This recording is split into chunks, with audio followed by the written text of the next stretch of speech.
જય દ્વારકાધીશ. ટ્રેક્ટરથી બાજરો હારવાનું કામ ચાલુ છે. કૌશલ્યા મેડમ ટ્રેક્ટર ચલાવે છે, રણરટી બોલતા જાય છે અને બાજરાના ચીપિયામાં બાજરાની બધી ગુલ્લો લઈ અને લવભાઈ પણ એના ઉપર બેસી ગયા કે હાલો, અને અમે ઊભા જઈએ છીએ. એસવી બેન ને બાજરાના ડૂંડા બધા વાડીમાંથી લઈ અને ઘરે પહોંચાડવાનું કામ હાલે છે. અને આ રીતના બધા ટ્રેક્ટરથી ડાયરેક્ટ લઈને બધા બાજરાના ડૂંડા પહોંચાડશું ઘરે. પછી એમાં થેસરથી બાજરો પીસવાનું કામ હાલશે. ટ્રેક્ટર સ્પીડમાં માર આવે છે, બાકી હેવી ડ્રાઈવર બધા બેસી ગયા છે ટ્રેક્ટર ઉપર અને અમે બધા ચીપિયા ઉપર ચડી ગયા છીએ. અમે કીધું ચાલો આપણે પણ ડુંડા ઓલા બાચકા પકડીને બેસી જઈએ એટલે આપણે હાલવું નહીં. અને ટ્રેક્ટર આવી રહ્યું છે ભાઈ. રિવેસમાં પણ ટ્રેક્ટર હમણાં આવીએ જોજો. રણેરાટી બોલતું એટલે આમાં હવે કાંઈ પણ ખેતરમાં વાંધો નથી કે આડાવડું જાય જ નહીં ટ્રેક્ટર, એટલે ડાયરેક્ટ ઘરે પહોંચી જવાનું છે. અને જો રિવેસમાં ચાલુ કરી દીધું ટ્રેક્ટર, રણેરાટી બોલતું આવ્યું ખરે ડાયરેક્ટ. હાલો, અરે બધાય પણ ગુણી ઉપર બેસી ગયા છે. આ આવી ગયું ખરું, ખરે રાખી દીધું છે ટ્રેક્ટર. અને હવે બાજરાના બધાય બોરા ભરીને લાવ્યા.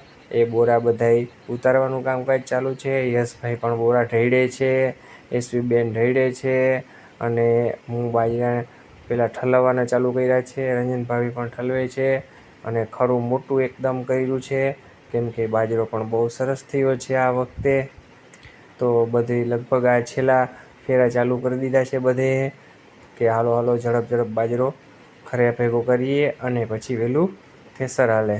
લવભાઈ ઉપર ટ્રેક્ટર પર ઊભા મોજથી હે છે અને જોઈ છે કે આ ભારી મજા આવે છે. બધાય ઠલવીને હું બેઠો એવું કરતો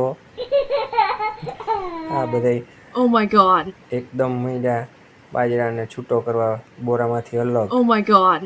કે ખરામાં ઠલવીએ એટલે થોડાક દિવસ 2 દિવસ સુકાવીને પછી પાછું એને થેસરમાં પીલવાનું કામ હાલશે. એટલા માટે હવે યશભાઈ ડ્રાઈવર બની ગયા છે, ચડી ગયા ટ્રેક્ટરની સીટ ઉપર અને ટ્રેક્ટર લઈ અને આ બાજુ આવશે હમણાં. અને ચીપિયા પછી બધા ઊભાવાળા આવી ગયા અને આંબામાં કેરીયું પાડવાનું કામ ચાલુ કરી દીધું છે. તો પાઇપલાઇન લઈ અને કેરીયું પાડીએ એટલે કેરીયું બહુ ખરાબ ના થાય અને ડાયરેક્ટ લાઈવ કેરી પણ ખાઈ શકાય. એકદમ આખું થઈ ગઈ છે કેરીઓની, એટલે હવે પાઇપલાઇનથી કેરીયું તોડી અને ખાવાની ચાલુ કરશું. હાલો, કેરીઓ બતાવજો. પાછા બાજરાના ડુંડા લેવા એકાદા બોરા રહી ગયા છે, તો ટ્રેક્ટર ચાલુ કરી દીધું યશભાઈએ અને એસવી બેન તો ચીપિયા ઉપર ઊભી ગયા છે અને ટ્રેક્ટર માર જઈ રહ્યું છે કે હાલો આપણે ફેરો મારી આવીએ.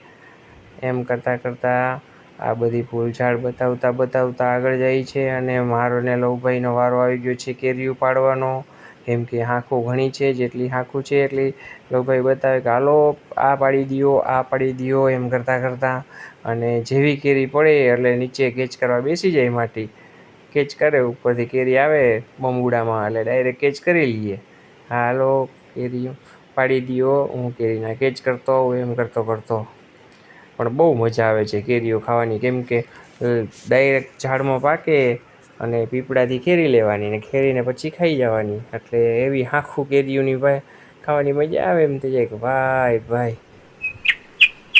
જેટલી બધી એક સાઈડ આ અમારે દેશી આંબો છે, તો દેશી આંબામાં પણ કેરીઓ એવી છે અને બીજો એક છે એ પરદેશી છે, તો એમાં પણ એવી કેરીઓ છે. એટલે બંનેનો સ્વાદ અલગ છે અને ખાવાની પણ એવી મજા આવે છે. અને આ છોકરાઓને તો એમ થઈ જાય કે હાલો આપણે બપોર થયા નથી અને કેરીઓ પાડીને ખાય. આ સુગરીનો માળો છે એક ગામમાં, તો એમાં લગભગ દિવસના 10 વાર લવભાઈને જોવાનું મન થાય કે હાલો આપણે બચ્ચા કેવડાવી